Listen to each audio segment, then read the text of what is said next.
فلا أقسم بمواقع النجوم وإنه لقسم لو تعلمون عظيم إنه لقرآن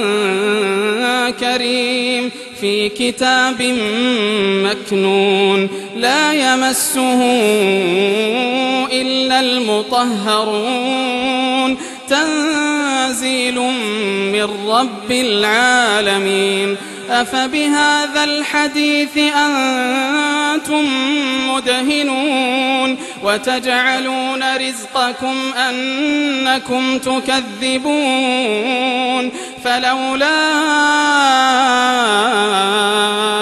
إذا بلغت الحلقوم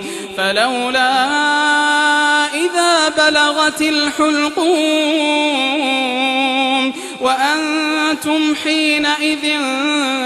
تنظرون ونحن أقرب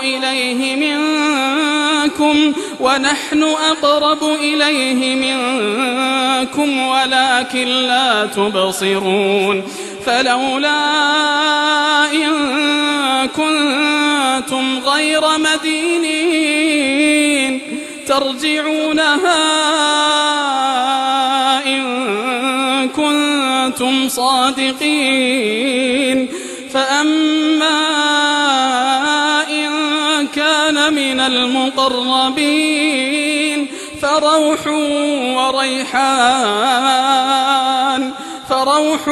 وريحان وجنة نعيم وأما إن كان من أصحاب اليمين فسلام لك من أصحاب اليمين وأما إن